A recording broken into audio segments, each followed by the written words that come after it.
First of all, before we go into the next segment, these guys said, just move on. I'm not moving on. I screwed up. In my head, for some reason, I'm thinking it's about the rankings, that was going to be, that was the talk early on when you go to these 16, 18-team conferences.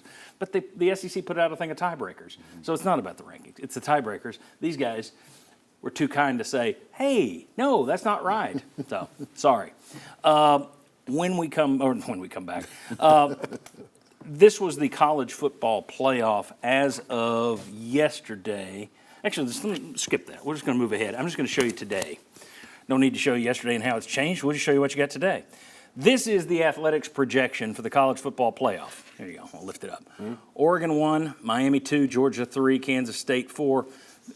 Here.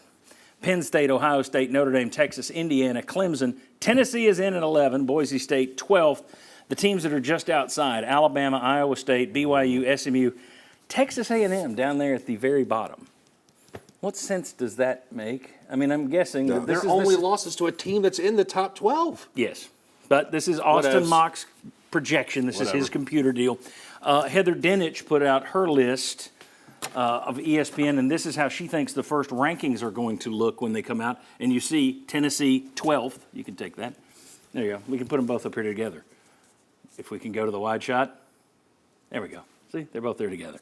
Anyway, Tennessee 12th on ESPN's list, 11th on the athletics list, meaning as of today, they're in. As of yesterday, they weren't. So by not playing, they're now in the playoff. My question, guys, how do you feel about their chances, Vince, about Tennessee's chances right now?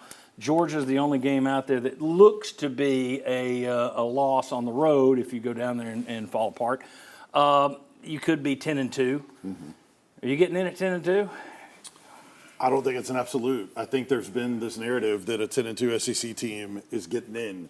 I don't think that's an automatic. And with Tennessee's schedule and the teams that they have played, especially non-conference and then the conference opener, them not being as good, I don't think this schedule is a lock schedule at 10-2. And they gotta play better in addition, because then you start getting into the rankings. What we don't know is what the committee is going to think about these teams versus what we're seeing from the rankings. We think that's what it's going to be like, but it may be very different. They may not like Tennessee as much, or they may like BYU or Clemson better. Well, supposedly they take, everyone seems to think that based on past history, they're going to take bigger eyeballs and put them on who you beat. As opposed to your losses, it's who did you beat? Who beat the best teams? If that's the case, and you're 10-2, you better hope Alabama finishes strong, because that's really your only good win to this point. I really think that probably about a month ago, I said Tennessee was a lock at 10-2. I don't think so anymore, because everybody plays bad teams. But if you start looking at the other teams you're competing against, Kent State and Chattanooga are bad. And UTEP is still to come. And UTEP is still to come, but I hadn't even got them that far yet. So I really think, before I was kind of blowing it off that would hurt Tennessee, but now I think that could come back and bite you in the butt, simply because there looks like there's going to be so much 10-2ism out there. Vince, you brought up a great point. Tennessee has 3 top 25 wins. How many people are looking at Oklahoma and NC State right now in those top 25 wins? Well, supposedly that's it. The playoff committee does not look at it as what their ranking was when you beat them. Supposedly it's what are they at the end of the year, and that means the NC State and Oklahoma wins. So mix that in with those UTEPs, the Chattanoogas and Kent States. Who's keeping Tennessee out? Who had the Big 12 still with 2 teams? Iowa State and BYU, and who had Clemson and Cabe Klubnik fighting each other and going, hey, let's go out and compete in the ACC. You got to ask yourself, let's say Miami doesn't suffer their first loss until the ACC title game. Let's say one of these other teams, BYU, Iowa State, doesn't suffer their first loss until we get to the Big 12. There's one little aspect of this, and maybe you guys can help me figure it out.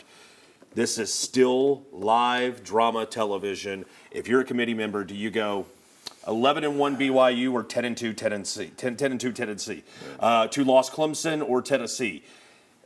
ESPN still likes people to view it. I don't know. See, that's why I need your help on this. I just don't buy it. I don't think. I mean, look, I can go back to talking to Kirk Herbstreit about the year that Peyton Manning got Charles Woodson for the Heisman.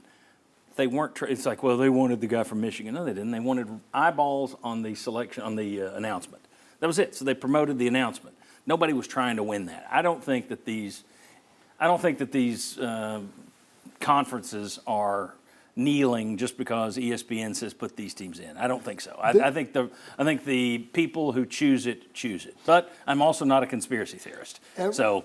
Which puts me out of line with most people in America these days. Guys, everybody is going to watch the playoff anyway. They don't need to manufacture specific teams. I hear that, but at the same time, that's why it was a small factor to go back to. Okay, so if that's completely nixed, who are the teams Tennessee needs to be watching out for? Every week, watch Clemson, Miami football. Every week, watch BYU. Nice little win against UCF yesterday, and watch what Iowa State's doing, who had an open date yesterday. If I'm not mistaken. And here's the only thing about the eyeball test.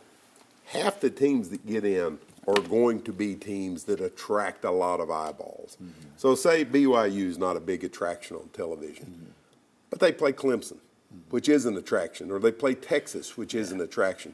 So in a sense, I don't think those teams will get penalized simply because half of the bracket is going to be big name, widely followed football teams. You know what and I'm it's going hearing? to be I just don't Beat Georgia. And all this is, if they are 10-2, for anybody who's listening right now, Tennessee controls their own destiny. Go 5-0 in November, and we don't have to sit here and sweat this out. Well, see, that's really. I think if you go to the SEC championship game after you beat Georgia, I don't think it matters what happens. Then you are in. Fair. Yeah. But there is a space here. If all these other teams start losing, and you wind up, if there are a bunch of 2-loss teams, and somehow you make the SEC title game, there's a chance that you don't want to go.